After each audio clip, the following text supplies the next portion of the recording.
ஆதியாகமம் 8ஆம் அதிகாரம் 10வது வசனத்தை நாம் வாசிக்கலாம். பின்னும் 7 நாள் பொறுத்து மறுபடியும் புறாவை பேழையிலிருந்து வெளியே விட்டான் என்று சொல்லப்பட்டிருக்கிறது. ஆதியாகமம் 8ஆம் அதிகாரம் 10வது வசனம். இந்த மாதத்தில் தேவன் நமக்கு வைத்திருக்கிறதான பிரதானமான வார்த்தை என்ன? மறுபடியும். மறுபடியும் சொல்லுங்க எல்லாரும், மறுபடியும், அகேன். மறுபடியும் எனக்கு ஒரு சான்ஸ், மறுபடியும் எனக்கு ஒரு வாய்ப்பை தேவன் தந்திருக்கிறார். மறுபடியும் ஒரு காரியத்துல திரும்பவும் முயற்சி எடுக்க போகிறேன். இது வரைக்கும் நான் ஸ்கிப் பண்ணி வச்சிட்டேன், அதை போஸ்ட்மார்ட் பண்ணிட்டேன், அதை என்னன்னா அதை ஒதுக்கி வச்சுட்டேன். இதோ என்னால முடியாது என்று நான் ஒதுக்கி வைத்து விட்டேன். முயற்சி பண்ணி பார்த்தேன், நடக்கல. ஆனால் திரும்பவும் பின்னும் 7 நாள் பொறுத்து, அல்லேலூயா, கொஞ்ச நாள் வெயிட் பண்ணினேன், கொஞ்ச காலம் காத்திருந்தேன், ஒரு வாரம் காத்திருந்தேன். ஆனால் இனி அதுக்கப்புறம் மறுபடியும் புறாவை வெளியே விட்டான் என்று சொல்லப்பட்டு, அப்படின்னு ஆவியானவரை எனக்குள்ள நான் விட போறேன். அல்லேலூயா. ஆவியானவர் இயேசு கிறிஸ்து ஞானஸ்நானம் எடுத்த போது புறாவை போல இறங்கி வந்தார். அல்லேலூயா. அதே போல இன்றைக்கு மறுபடியும் நான் எனக்குள்ள ஒரு தைரியத்தை வைத்துக்கொண்டு, எனக்குள்ள ஒரு விசுவாசத்தை நான் புதுப்பித்துக் கொண்டு, அகேன் மறுபடியும் நான் ஒரு காரியத்தை செய்ய போகிறேன். இந்த 1ஆம் தேதியிலிருந்து நாம் ஒன்றை புரிந்து கொள்ள வேண்டும். எனக்கு மறுபடியும் என்கிற ஒரு வார்த்தையை தேவன் தருகிறார். அல்லேலூயா சொல்லுங்க. மறுபடியும் எனக்குள்ளே ஆவியானவரே நீர் வந்து எனக்குள்ளே கிரியை செய்ய வேண்டும். மறுபடியும்னா அப்ப அதுக்கு முன்னாடி அவர் 2 முறை ட்ரை பண்ணியிருக்கிறாரு. கதவை திறந்து, பேழையை திறந்து, ஒரு முறை காகத்தை வெளியே விட்டார். காகம் போவதும் வருவதுமாக இருந்தது. அடுத்தது புறாவை வெளியே விட்டார். புறா போயிட்டு எங்கும் கால் வைக்கிறதுக்கு இடையில திரும்பவும் பேழைக்குள்ளே வந்தது.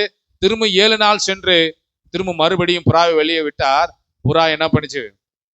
11வது வசனம். அந்த புறா சாயங்காலத்தில் அவனிடத்தில் வந்து சேர்ந்தது. இதோ அது கொத்தி கொண்டு வந்த ஒரு ஒலிவ மரத்தின் இலை அதன் வாயில் இருந்தது. அதனாலே நோவா பூமியின் மேல் ஜலம் குறைந்து போயிற்று என்று அறிந்தான். அல்லேலூயா. ஒலிவ லீஃப், நம்முடைய வாழ்க்கையில ஒலிவ இலை துளிர்க்கிறது.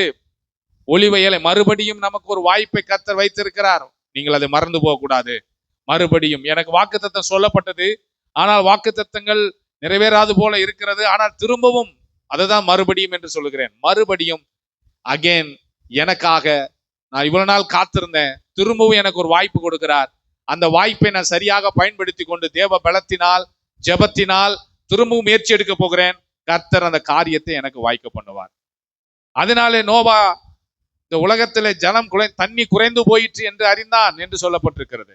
மறுபடியும் என்ற வார்த்தை மீண்டும் அல்லது இன்னொரு முறை. கவனிக்கிறீங்களா? என்ன வாக்குத்தத்தத்தை மீண்டும் ஒரு முறை யோசித்து பாருங்கள். மீண்டும் இன்னொரு முறை தேவ சமூகத்துக்கு வாருங்கள். மீண்டும் இன்னொரு முறை அந்த வசனத்தை அறிக்கை செய்யுங்கள். மறுபடியும் உங்களுக்கு ஒரு வாய்ப்பு வைத்திருக்கிறார். ஒரு முறை சொல்லிட்டு அப்படியே நிறைவேறலன்னா அதை அப்படியே தூக்கி வைக்கிறதல்ல. அதே வசனத்தை எடுத்துக்கொண்டு திரும்பவும் வாருங்கள். திரும்பவும் தேவ சமூகத்துக்கு வாருங்கள். இந்த நவம்பர் மாதம் நமக்கு ஒரு மறுபடி, ஒரு அகேன் டு அகேன், திரும்ப அவர் சமூகத்தில் வந்து நில்லுங்கள். மீண்டும் அந்த ஒரு விஷயத்திலிருந்து என்னால் மீள முடியுமா? நிச்சயமாக மீள முடியும். திரும்பவும் என்று சொல்லப்பட்டிருக்கிறது. திரும்பவும் திரும்பி வாருங்கள். எதை கொண்டு? ஒலிவ இலையை அந்த புறா வாயிலை கொத்தி கொண்டு வந்தது. அதனால நோவாவுக்கு ஒரு நம்பிக்கை வந்தது. ஒலிவ இலை எதை குறிக்கிறது என்று சொன்னால் அமைதி, பொறுமை, சமாதானம், இது எல்லாத்தையும் குறிக்கும். மறுபடியும் எனக்கு ஒரு அமைதி வராதா? மறுபடியும் எனக்கு ஒரு பொறுமை வராதா? மறுபடியும் எனக்கு ஒரு சமாதானம் மறுபடியும் என்னை தேடி வரும். 2 முறை நான் அனுப்பி பார்த்தேன், ஒன்னும் நடக்கல. 3வது முறை நான் அனுப்பினேன். புறா அப்படியே பறந்து போய்விட்டா போயிருக்கலாம், அப்படித்தானே? ஏன்னா எல்லாம் மரம் செடிகள்லாம் தெரிகிறது, மலைகள்லாம் தெரிகிறது. திரும்பவும் போயிருக்கலாம். ஆனால் அந்த புறா திரும்பி போகாமல் திரும்பவும் என்னை தேடி வந்தது. அதுதான் ஆவியானவர். அல்லேலூயா. திரும்பவும் என்னை தேடி வருகிறார். நான் எத்தனை முறை நான் போக நினைச்ச எப்பயோ போயிருக்கலாம். இந்த கிறிஸ்துவ வாழ்க்கையை விட்டு, விசுவாசத்தை விட்டு விலகி இருக்கலாம். ஆனால் விலகாதபடிக்கு இருப்பது காரணம், மறுபடியும் புறாவின் வாயிலே ஒலிவ இலை இருந்திருக்கிறது. அதை நான் பார்த்த போது எனக்கு ஒரு நம்பிக்கை பிறந்தது. என்ன நம்பிக்கை? என்னிடத்தில் இருந்து புறா வெளியே போனது, ஆனால் என்னிடத்தில் இல்லாத ஒன்றை வெளியிலிருந்து உள்ளே கொண்டு வந்திருக்கிறது. அல்லேலூயா. இதுவரைக்கும் இந்த புறா என் கூட தான் இருந்துச்சு. 1 வருஷமா மழை பெய்யுது, என் கூட தான் இருக்குது, இந்த பேழைக்குள்ளதான் இருந்ததுதான். ஆனா என்கிட்ட இருந்ததை நான் வெளியில விட்டேன். ஆனா இந்த புறா வெளியில போய் என்னிடத்தில் இல்லாத ஒன்றை, ஒரு புதிய இலையை உள்ளே கொண்டு வருகிறது, ஒரு புதிய ஆசீர்வாதத்தை உள்ளே கொண்டு வருகிறது. மழை தண்ணி உலகம் ஃபுல்லா மலை, அரராத்து மலைக்கு மேல மூடி இருக்கிறது. அப்படியானால் மரம், செடி, கொடிகள் எல்லாமே அழிந்து போயிருக்கும். ஆனால் இந்த ஒலிவ மரம் மட்டும் அழுகி போகல, வேர் பற்றி போகல, இலை வாடி போகாம புதுமையாகவே இருந்திருக்கிறது. அல்லேலூயா சொல்லுவோமா? ஆமா, ஒலிவம் மரம் வந்து ரொம்ப ஹைட்லாம் சொல்ல முடியாது. அது வந்து ரொம்ப சின்னதாகவே இருக்கும். வேர்கள் வந்து அந்த அளவுக்கு பார்க்கறதுக்கு ரொம்ப தேக்கு மரம் மாதிரியோ இல்லை மற்ற மரங்கள் மாதிரி ஸ்ட்ரைட்டா இருக்காது. அங்கங்க ஒரு மாதிரி கரடு முரடாதான் இருக்கும். ஆனால் 6 அடிக்கு அது வந்து என்ன பண்ண, கீழே வேர் விட்டு படர்ந்திருக்கும். அதனுடைய இலைகள் அவ்வளவு மருத்துவம் குணம் உள்ளது. இருதயத்தை, ஹார்ட் பிரச்சனையை சரி பண்ணக்கூடியது இந்த ஒலிவ ஆயில். அப்போ இவ்வளவு மகத்துவம் நிறைந்த இந்த ஒலிவ இலை தண்ணி வற்றி போயிட்டு ஆயிட்டு இருந்தா கூட போய் அந்த இலையை பிடிச்சிட்டு வந்துடும்.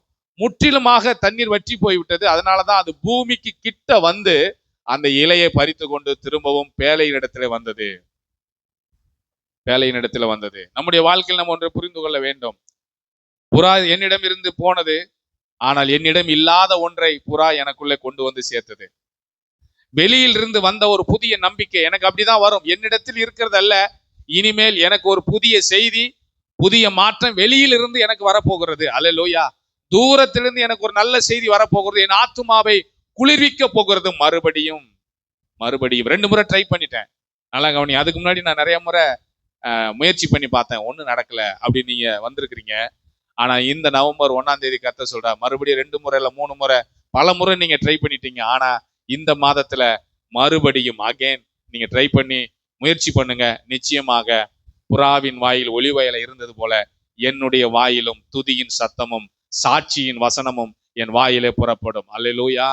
அததான் கர்த்தர் திரும்பவும் நமக்கு சொல்லுகிறார். மிகப்பெரிய அழிவுக்கு பின் நோவாவுக்கு தேவன் அழியாத ஒலிவ இலையை தண்ணீருக்குள் வைத்திருந்தார். மிகப்பெரிய அழிவு, உலகமே தண்ணீரினால் நிரம்பி அழிக்கப்பட்டு போய்விட்டு, ஆனால் நோவாவுக்காக ஒரு ஒலிவ மரத்தை கெட்டு போகாம அவர் தண்ணிக்குள்ள அப்படி வச்சிருந்திருக்கிறார். அதனால நான் சொல்லுவேன், நம்முடைய வாழ்க்கையில எவ்வளோ பெரிய காரியங்கள் நடந்தாலும் நமக்குன்னு ஒண்ணு செய்யணும் அப்படின்னா, எத்தனை மலைகள், எத்தனை தண்ணி, எத்தனை பிரச்சனை, போராட்டம் வந்தாலும் நமக்குன்னு அழியாம ஒரு ஒலிவ இலைய வைத்திருப்பார். அல்லேலூயா சொல்லுவோமா? நமக்காகவே ஸ்பெஷலா வச்சிருப்பாரு. நான் 2 முறை ட்ரை பண்ணிட்டேன் பாஸ்டர், பல முறை முயற்சி பண்ணிட்டேன், என்னால ஒண்ணுமே முடியலன்னு வந்திருக்கிறீங்களா? இப்பதான் அவர் நம்ம வாழ்க்கையில ஸ்டார்ட் பண்ண போறாரு. இப்பதான் நம்முடைய வாழ்க்கையில அவர் ஸ்டார்ட் பண்ண போகிறார். சங்கீதம் 128:3 சொல்லுகிறது, உன் மனைவி உன் வீட்டோரங்களில் கனி தரும் திராட்சை கொடியே இருப்பாள். உன் பிள்ளைகள் உன் பந்திய சுற்றிலும் எப்படி இருப்பாங்க?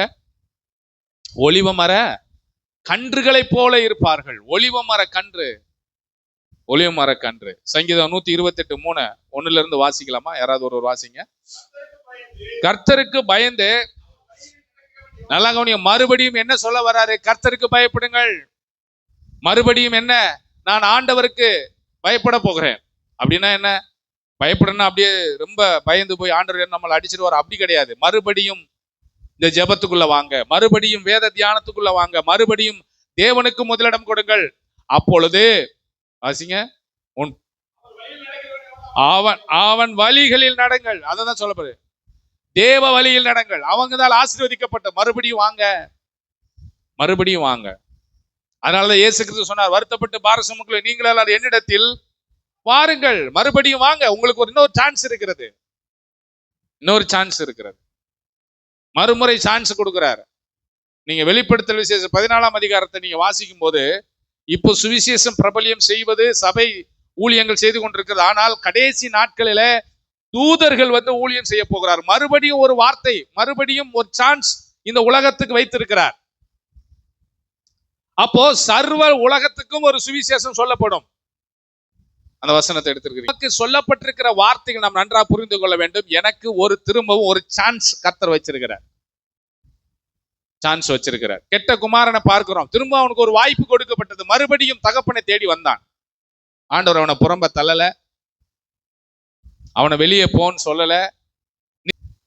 அப்போ நம்முடைய வாழ்க்கையில நாம் ஒன்றை புரிந்து கொள்ள வேண்டும், எனக்கு திரும்பவும் ஒரு வாய்ப்பை கர்த்தர் வைத்திருக்கிறார். எனக்கு வாக்குத்தத்தம் சொன்னாரு, அவர் தான் என்னை பேழைக்குள்ள போக சொன்னாரு. நான் 2 முறை காகத்தை விட்டேன், புறாவை விட்டேன். 3ஆவது முறை இந்த புறா வெளியில போனது. ஆனால் திரும்ப வரும் என்று நான் நினைக்கல, ஆனால் திரும்பவும் வந்தது. இன்றைக்கும் அதே ஆவியானவர் தான் நம்ம கிட்ட சொல்றாரு, திரும்பவும் உனக்கு ஒரு வாய்ப்பை நான் தருகிறேன். இந்த வாய்ப்பை நீ சரியா பயன்படுத்திக்கொள். எப்படி? எனக்கு பயப்படுகிற பயம். 128 வாசிங்க. 128:2 வாசிங்க. உன் கைகளின் பிரயாசத்தை நீ சாப்பிடுவாய், உனக்கு பாக்கியமும் நன்மையும் உண்டாயிருக்கும். எப்போ? மறுபடியும் மறுபடியும் மறுபடியும். நிறைய நேரங்கள்ல நம்ம சில காரியத்தை முயற்சி பண்ணிட்டு நடக்கலன்னு அதை நம்ம அப்படியே விட்டுருவோம். ஆனால் நாம ஒன்று நினைத்து கொள்ள வேண்டும். அதை பார்க்கும் போதெல்லாம் உங்களுக்கு ஒரு நினைவு வர வேண்டும், இதை சீக்கிரமாக நான் நிறைவேற்றி முடிப்பேன். என் தேவன் எனக்கு நிறைவேற்றுவதற்கு எனக்கு பலன் தந்திருக்கிறார். சிலது அப்படியே ஸ்தம்பித்து நின்றுவிடும். அதுக்கப்புறம் ஒரு ஸ்டெப் கூட நம்மளால எடுத்து வைக்க முடியாத சூழ்நிலைகள் வந்துவிடும். ஆனால் இந்த நவம்பர் மாதத்துல ஆவியானவர் நம்மோடு திரும்பவும் உன்னால் அந்த யோர்தான் நதியை, எரிகோ கோட்டையை தகர்த்து உள்ளே போய் எல்லாவற்றையும் சுதந்திரித்துக் கொள்ள முடியும். மறுபடியும் என்கிற வார்த்தை, மறுபடியும் என்கிற வார்த்தை. இது அவ்வளவுதான், இது நம்மளால முடியாது என்று நாம் எங்கெல்லாம் நிறுத்தி வைத்திருக்கிறோமோ அதெல்லாம் திரும்ப ரீஸ்டார்ட் பண்றாரு. ரீஸ்டார்ட் பண்றாரு. அல்லேலூயா சொல்லுவோமா? ரீஸ்டார்ட் பண்றோம். வண்டி இப்போ எடுக்கிறோம், ஸ்டார்ட் ஆகலன்னு என்ன பண்ணணும்? சோக் கொடுத்து ரீஸ்டார்ட், எல்லாத்தையும் சடவுன் பண்ணிட்டு முதர்ந்து ஆரம்பிக்கிறோம். இப்போ அப்படிதான் நம்ம மைண்ட்ல இருக்கிற எல்லா நெகட்டிவான தாட்ஸ் எல்லாம் ரீஸ்டார்ட் பண்ணிட்டு, சுவிட்ச் ஆஃப் பண்ணிட்டு, டெலீட் பண்ணிட்டு, ஃப்ரெஷ்ஷா ஒருவன் கிறிஸ்துவுக்குள் இருந்தால் புது சிருஷ்டியா இருக்கிறான், பழையவைகள் எல்லாம் ஒளிந்து போயின, மறுபடியும் என்கிற இடத்துக்கு வரும்போது எல்லாம் புதுசா மாறிடுச்சு. இப்ப எல்லாம் புதுசு. இப்ப இந்த ஒளிவேலை உள்ள வந்ததுக்கு அப்புறம் கர்த்தர் லோவாட்ட பேச ஆரம்பிக்கிறார். நீ எல்லா மிருகங்களும் வெளியில விடு. ஆதாமுக்கு சொன்னதை நீ திரும்பவும் இங்க சொல்ற, நீ பலுகி பெருகி பூமிய நிரப்புங்கன்னு அங்க சொன்னதை திரும்ப இங்க சொல்றாரு. ஏன்னா இவங்க குடும்பம் மட்டும்தான் இருக்கு. மறுபடியும் ஸ்டார்ட் பண்ணுங்க.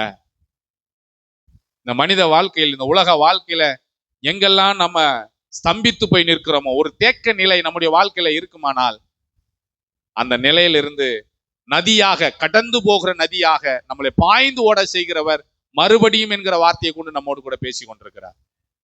மறுபடியும் வா, மறுபடியும் சமூகத்துக்கு வந்துரு, மறுபடியும் என்ன ஆராத, மறுபடியும் என்ன துதி, மறுபடியும் வேத்த வாசி, மறுபடியும் ஆலயத்துக்கு முக்கியத்துவம், மறுபடியும் ஊழியம் செய், மறுபடியும் வா. திரும்ப மூணாவது வசனத்தை நம்ம வாசிக்கலாம். 128.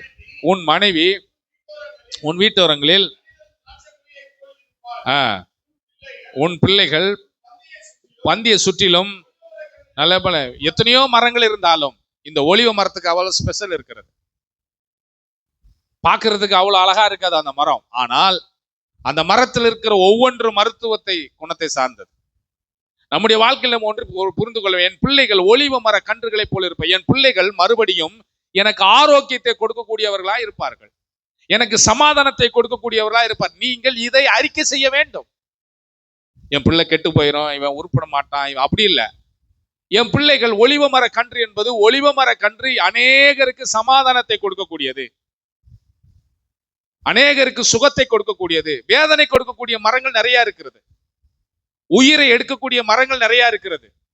அதனாலதான் அந்த குருடன் சொன்னா, நீ எப்படி பார்க்கிற? மனிதர்களை மரத்தை போல பார்க்கிறேன். மரத்துக்கும் மனிதனுக்கும் சம்பந்தம் இருக்கிறது.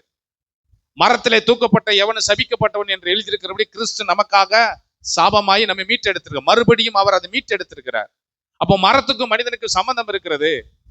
நல்ல கனி கொடாத மரம் எல்லாம் வெட்டுண்டு என்ன பண்ண, அக்னியில போடப்படும். ஒரு தோட்டக்காரன் சொல்றான், இந்த மரம் இத்தனை நாள் தோட்டத்துல இருக்க, ஒண்ணுமே நடக்கலையே, மறுபடியும் நான் அதை கொத்தி சொல்றேன்ல, மறுபடியும் நான் அதுக்கு எரு போடுகிறேன், கொஞ்சம் டைம் கொடுங்க, திரும்பவும் அது கனி கொடுக்கிற மரமாய் மாறும். அல்லேலூயா. அதுதான் சொல்ல மறுபடியும் மறுபடியும். ஏன் நம்ம அந்த இடத்துக்கு வரக்கூடாது? ஒன்று முடிந்து விட்டால் அப்படியே எல்லாம் முடிஞ்சிருச்சுன்னு அர்த்தம் இல்ல. திரும்பவும் திருந்துவதற்கு ஒரு வாய்ப்பை தேவன் மனிதனுக்கு வைத்திருக்கிறார். மாறுவதற்கு ஒரு வாய்ப்பை தேவன் மனிதனுக்கு வைத்திருக்கிறார். மனம் திரும்புங்கள் என்றுதான் சொல்லுகிறார். அப்படின்னா ஏற்கனவே நீ கெட்டு போன, மறுபடியும் மனம் திரும்பி வா, மறுபடியும் வா, உள்ளே வா. அப்ப நாம ஒன்றை புரிந்து, என் வாழ்க்கையில எங்கெல்லாம் நான் எல்லாத்தையும் வேண்டான்னு சொல்லி நிறுத்தி வைத்திருக்கணும், அதெல்லாம் மறுபடியும் அந்த ஊழியத்தெல்லாம் ஆரம்பிங்க, அந்த மறுபடியும் அந்த காரியத்தெல்லாம் செய்யுங்க, உங்க குடும்பத்தில் அதை செய்ய ஆரம்பிங்க. நிச்சயமாக அது ஒலிவ மரத்தை போல துளிர்க்கும், இலை விடும், அல்லேலூயா, கனி கொடுக்கும். 4வது வசனத்தை படிக்கலாம். இதோ இதோ கர்த்தருக்கு பயப்படுகிற மனுஷன், நல்ல மறுபடியும் திரும்ப நமக்கு சொல்லுகிறார், கர்த்தருக்கு பயப்படுகிற மனுஷன் இவ்விதமாய் ஆசீர்வதிக்கப்படுவான். நல்ல கர்த்தர் சியோனில் இருந்து உன்னை அது ஒரு பட்டணம். சியோன் என்பது ஒரு பட்டணம். அந்த பட்டணத்திலிருந்து தேவன் நம்மை ஆசீர்வதிப்பார். நல்ல நீ ஜீவனுள்ள நாளெல்லாம் எருசலேமின் வாழ்வை, எருசலேமினுடைய வாழ்வு என்பது இந்த சங்கீதக்காரன் சொல்லுகிற நாட்கள்ல ரொம்ப ஸ்பெஷலான வாழ்க்கை. எருசலேமின் வாழ்வை காண்ப யார்? மறுபடியும் தேவனிடத்தில் வருகிறவர்கள். எருசலேமுக்கு போய் தான் அந்த வாழ்வை நீ அனுபவிக்கணும்னு இல்லை, இங்கேயே அந்த வாழ்க்கை அனுபவிக்கலாம். மறுபடியும் திருந்தாதவர்கள் திருந்துவார்கள், கோவப்படுகிறவர்கள் கோவப்படாமல் இருப்பார்கள். மறுபடியும் என் வாழ்க்கையில ஒரு சேஞ்ச் வரப்போகிறது. இது மாறுமா? இதெல்லாம் மாறாது, இதெல்லாம் திருந்தாது, இதெல்லாம் நடக்காது, இதெல்லாம் அவ்வளவுதான் தனி தெளிச்சு விட்டாச்சுன்னு சொல்றோம்ல. இல்ல, நீங்க அப்படி தெளிச்சு விட்டதெல்லாம் திரும்பவும் தேவ சமூகத்துல கொண்டு வந்து ஒப்பு கொடுத்துட்டு, நீங்க தானே சொன்னீங்க ஆண்டவரே, மறுபடியும் நோவா புறாவை வேலையிலிருந்து வெளியே விட்டான். நான் வெளியில விட்டா கூட பரிசுத்த ஆவியானவர் என்ன விடல. புறாவை நோவா வெளியில விட்டாரு. சில நேரங்கள் ஆவியானவர் நம்மளை வேலையில், நம்ம தான் பேலை, நம்ம தான் ஆலயம், நம்மளை விட்டு வெளியில நம்மளே விட்டுருப்போம். விட்டுட்டா கூட இதெல்லாம் ஆவியானவர் எல்லாம் சுத்தி கடைசியில் நம்மளை தேடிதான் வராரு. வெறுமனே வரல, அபிஷேகத்தோடு வருகிறார், ஒலிவ எண்ணெயோடு வருகிறார். எதுக்கு? என்னை அபிஷேகத்தினால் நிரப்பும்படி வருகிறார், என்னை தேடி வருகிறார். நான் எங்க போனாலும் அவர் என்னை விட மாட்டார். நான் கடலின் ஆழத்துல போய் படுக்க போட்டாலும் அங்கேயும் உமது வலதுகரம் என்னை பிடிச்சு தூக்கும். அப்ப நாம இந்த 1ஆம் தேதி புரிஞ்சு கொள்ளணும். ஒலிவ மரத்தின் இலை அதன் வாயில் இருந்தது. எனக்கும் நான் எதிர்பார்த்திராத, நான் பார்த்திராத ஒரு நன்மையை தேவன் யார் மூலமோ என்னிடத்தில் வந்து சேரும்படி செய்வார். அதனாலதான் சங்கீதம் 128 வாசிங்க. நீ உன் பிள்ளைகளின் பிள்ளைகளையும் இஸ்ரவேலுக்கு உண்டாகும் சமாதானத்தையும் காண்பாய். பிள்ளைகளுடைய பிள்ளைகளை நான் மறுபடியும் சொல்றேன், நான் அற்ப ஆயுஷ்ல நான் போக மாட்டேன். பூரண வயசோடு இருந்து என் பிள்ளைகளின் பிள்ளைகளையும் நான் பார்ப்பேன். அதுதான் சொல்ல, மறுபடியும் வா, அகைன். சில கண்ணீர் பிள்ளைகளின் பிள்ளைகளையும் சொல்லுங்க, பிள்ளைகள் அறிக்கை செய்யுங்க. அதை பிள்ளைகளையும் அப்படின்னா என்ன?